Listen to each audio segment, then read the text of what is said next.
যিনি সালাত আদায় করবে, বেনামাজি যে কোনদিন মসজিদে আসে নাই, যে কোনদিন মসজিদে আসেনি, তাকে যদি বলা হয় নামাজের কথা, তাহলে তাকে মনে হবে যে আমরা পাহাড় চাপিয়ে দেওয়া হলো মাথাতে। এই জন্য আল্লাহ পাক রব্বুল আলামিন বলছেন, ইয়া আইয়ুহাল্লাযীনা আমানু, ঈমানদারকে বলছেন যে তোমরা যখন তোমাদের নিজের ঘর ব্যতীত, নিজের গৃহ ব্যতীত অন্য কারো গৃহে যখন যাবে, সালাম বা অনুমতি না নিয়ে তোমরা প্রবেশ করবে না। আল্লাহ পাক রব্বুল আলামিন এই কথা আমাদেরকে বললেন। তার মানে আমাদেরকে সালাম দিতে হবে।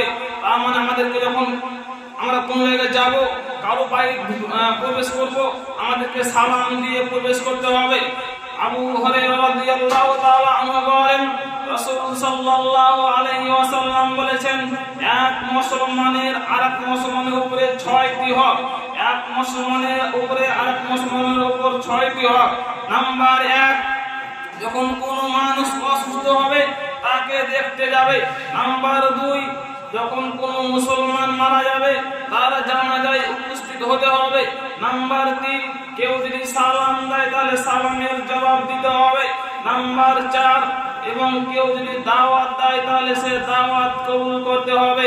আমাদের সমাজে তো দাওয়াত শুধু দাওয়াত দিলে মাংস ভাত শুধু মাথায় ঘুরে, দাওয়াত দিলে শুধু বিরিয়ানি ঘুরে, দাওয়াত দিলে শুধু মাংস ভাত খাওয়া নয়, দাওয়াত হতে পারে ইসলামের দিকে মানুষকে টেনে আনার দাওয়াত দিতে হতে পারে। দাওয়াত কি কোন জায়গায় প্রোগ্রাম হচ্ছে, মানুষকে সিধা রাস্তা থেকে আনার জন্য দাওয়াত দিতে পারে। কোন জায়গায় খারাপ অন্যায় কাজ হচ্ছে, সেই অন্যায় কাজ থেকে বাধা দেওয়ার নাম হচ্ছে দাওয়াত।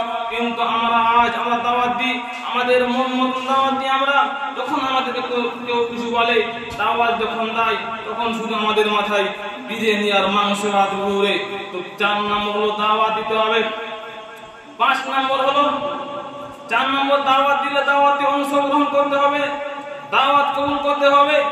5 নম্বর হলো, কেউ যদি ছিঁকার পরে যে আলহামদুলিল্লাহ বলবে, আলহামদুলিল্লাহ বলার পরে ইয়ারহামুকাল্লাহ বলতে হবে শোনার পরে। নাম্বার 6, উপস্থিত অনুপস্থিত তার জন্য কল্যাণ কামনা করতে হবে। তাহলে আমরা 5টা জিনিসকে এখন ছেড়ে দিলাম। এখনকার মতন মূল বিষয় এখানে এই হাদিস আনার কারণ হচ্ছে যে 3 নম্বর হচ্ছে সালাম। এই সালাম দিলে জবাব দিতে হবে। জি, সালাম দিলে জবাব দিতে হবে।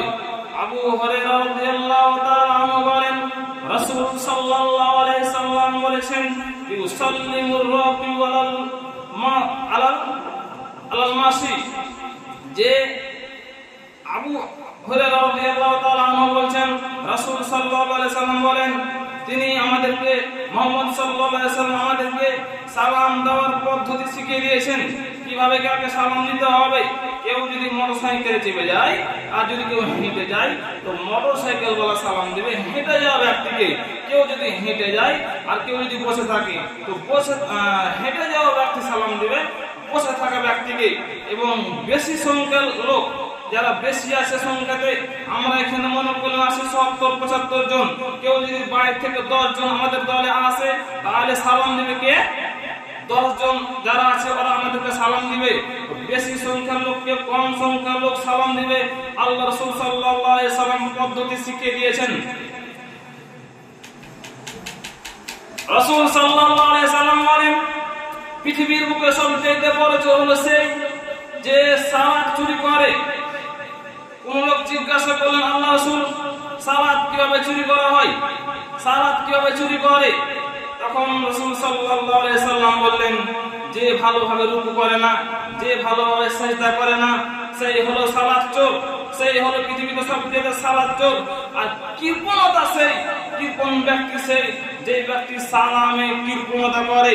সালামে কিভাবে কৃপণতা করে? এই যে একজন দাঁড়িয়ে আছে, দাঁড়িয়ে থাকতে থাকতে আমি যখন সেখান দিয়ে যাই, তখন মন খানে হয়, সালাম দিব কি দিব না।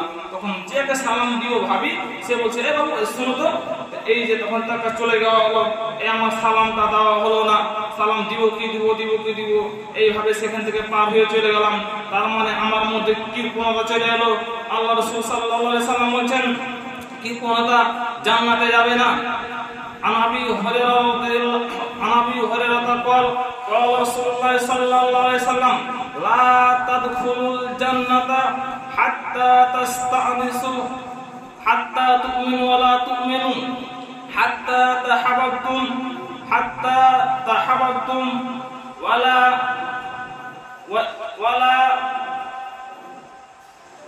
আবু হুরায়রা রাদিয়াল্লাহু তাআলা আনহু বলেন রাসূল সাল্লাল্লাহু আলাইহি ওয়াসাল্লাম বলেন যে ব্যক্তি মানে মুমিন তোমরা সেই ব্যক্তি জান্নাতে যাবে না যে ব্যক্তি ঈমান না আনবে। আর তোমরা ঈমানদার তোমরা ততক্ষণ পর্যন্ত হতে পারবে না যতক্ষণ না পর্যন্ত তোমরা একে অপরকে ভালোবাসবে। আল্লাহ রাসূল সাল্লাল্লাহু আলাইহি সাল্লাম বলেন আমি কি তোমাদেরকে এমন একটা জিনিস শিখিয়ে দিব না যাতে করে তোমরা একে অপরকে ভালোবাসো। আল্লাহ রাসূল বলেন অবশ্যই তোমাদেরকে শিখিয়ে দিব, সেটা হচ্ছে আফসুস সালাম। তোমরা একে অপরকে সালাম করবে, একে অপরকে তোমরা সালাম করবে। সালাম দিলে মানুষের মহব্বত বাড়ে। তোমরা যদি দুশমনি কেউ যদি তাকে তার উপর রেগে থাকে তখন তাকে আমরা সালাম দেবো, তার মনটা আস্তে আস্তে নরম হবে। তাই আমার অনুরোধ থাকবে ছোট বড় যারা ছোট বাচ্চারা আছে তারা বড় ছেলেদেরকে সালাম দিবে। বড় ছেলেদেরকে সালাম দিলে তাদের কি হয়, তাদের একটা ভালোবাসা বাড়বে। আল্লাহ রাসূল সাল্লাল্লাহু আলাইহি সাল্লাম একদিন ছোট বাচ্চাদের সামনে দিয়ে হেঁটে যাচ্ছে তো রাসূল সাল্লাল্লাহু আলাইহি সাল্লাম বাচ্চাদেরকে সালাম দিলেন। এক জায়গায় বলছেন যে ছোটরা সালাম দিবে বড়দেরকে, আর রাসূল সাল্লাল্লাহু আলাইহি সাল্লাম আরেক জায়গায় বলছেন যে আমি সালাম দিলাম। আনাস রাদিয়াল্লাহু তাআলা থেকে বর্ণিত হাদিস, তিনি বলছেন যে রাসূল সাল্লাল্লাহু আলাইহি সাল্লাম সালাম দিলেন ছোটদেরকে। তার মানে কি সালাম দিতে দেওয়া যাবে না এই কথা নয়, বাচ্চাদেরকে শিক্ষা দেওয়ার জন্য সালাম বড়দের দিতে হবে। তাই পরিশেষে আল্লাহ রাব্বুল আলামিনের কাছে দোয়া করি, হে আল্লাহ রাব্বুল আলামিন আমরা যেন তোমার আইন বিধানকে মেনে চলার মানতে পারি সেই তৌফিক আমাদেরকে দেন। আমিন। আসসালামু